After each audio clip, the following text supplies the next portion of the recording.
with our first question from Mason. Go ahead, Mason. Hey, Coach. I was wondering if you could give us an update on Kawhi's status for tonight. Yeah, he's playing. Cool. And starting lineups would be Reggie, PG, Kawhi, Marcus, and Zoo. Awesome. And I was wondering if you could tell us a bit about what you've seen out of Michael Porter Jr. Over the course of you guys playing him last year in the bubble, and then his ascendance this year, and then now where he's kind of taken over that second option with Jamal Murray being out. I think confidence, one. I think health, getting healthy is two. And then just, terrific offensive rebounder, terrific cutter, getting to the basket. And then, shooting the basketball. I heard when he first came in as a rookie that he was the best shooter on the team. And, I've known about him and heard about him because he's from Missouri. But, shooting 48% on catch and shoot threes, when you shoot at a high clip like that and you're 6'10", it's hard to get out there to you. So we got to do a good job just getting to his body, make sure we run him off a three-point shot, make sure we make him make decisions on the offensive end instead of just catching shoots and offensive rebounds and putbacks. Thanks. We'll go next to Law. Hey, Ty, how you feeling today?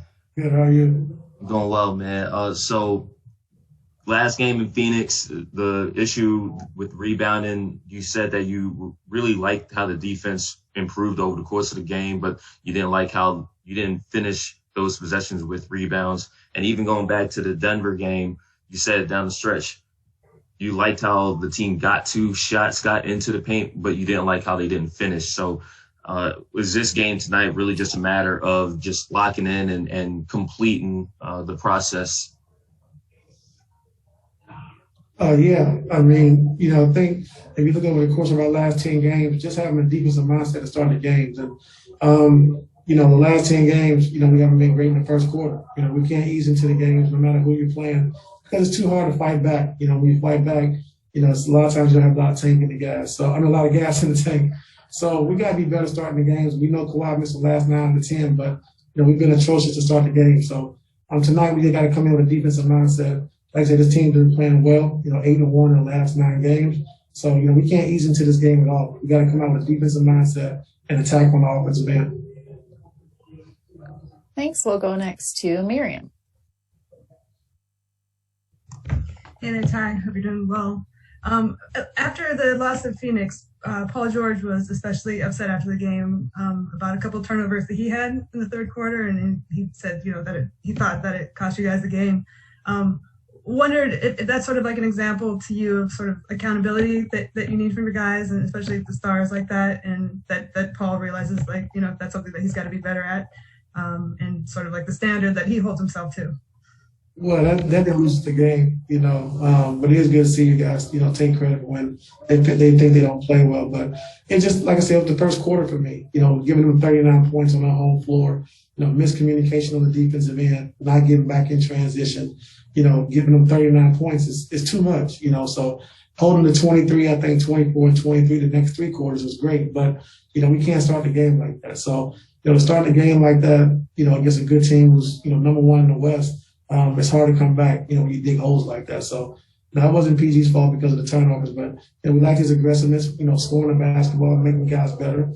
And, when you have the ball in your hands like that and have it in your hands a lot, you're going to have turnovers sometimes. So, it is what it is.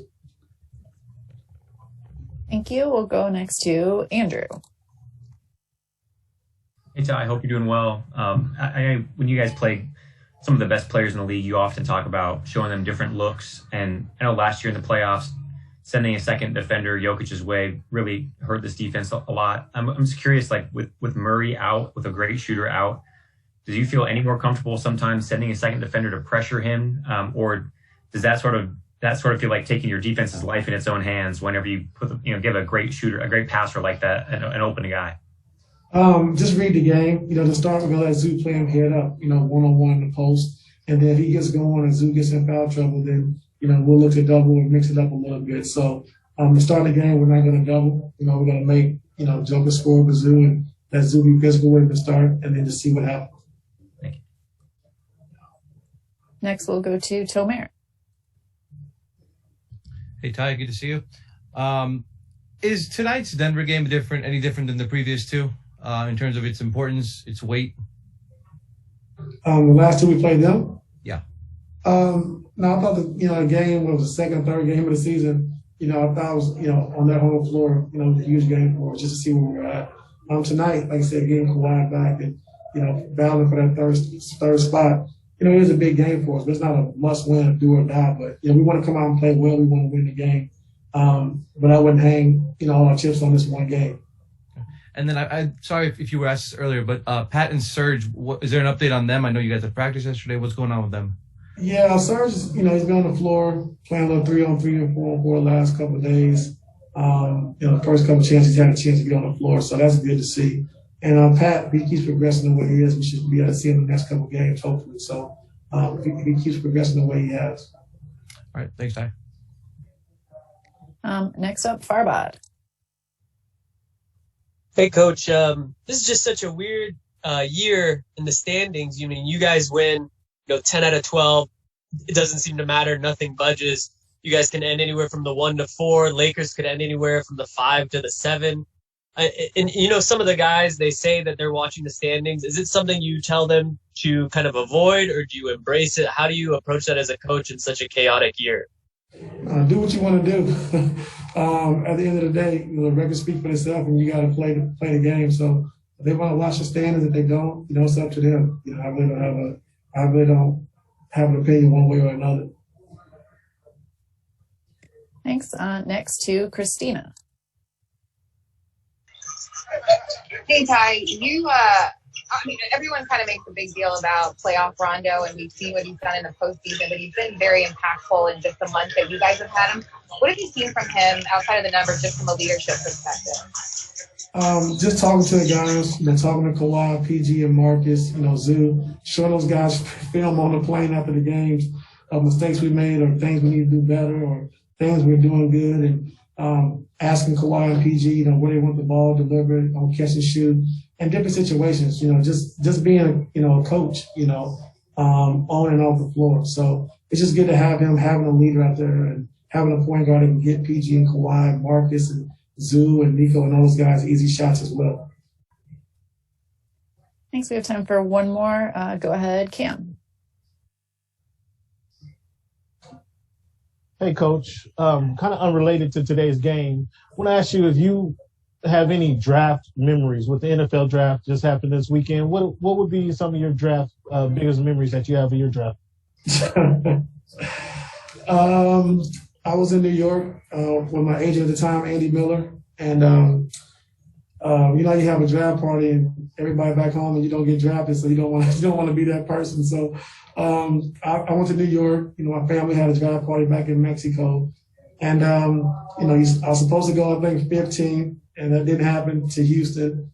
And then it got later and later, and I think with the 23rd pick, Denver selected me, and so I was excited, just to hear my name called, by David Stern, and just seeing the highlights and all that. It was a great feeling, and dream come true. And then 5 minutes later, I was traded to the Lakers, for me and Tony Batiste and Nick Van Exel, and I jumped on the couch and went crazy. It was so excited, Shaq and Kobe and the Lakers and all whatever. So when I did that, my agent was like, "No, you got to calm down. This is serious now, because this is do or die. Your first 2-3 years, you could be out of the league. You got to take this."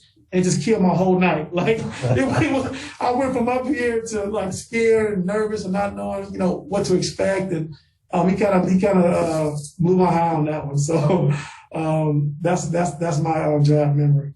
Was it just exciting to get traded to the Lakers as it was to get initially drafted by the Nuggets?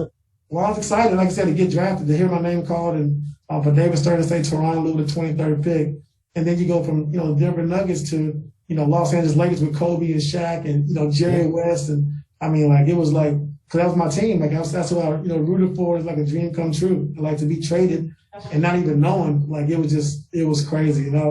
I went crazy, and then he killed that right away. So that was my draft night. A lot of emotions, just like coaching, just like this. Same thing. Same thing. Hey, man, well, congratulations on all your success as a player and a coach. Thank you. I appreciate it. Yeah, later.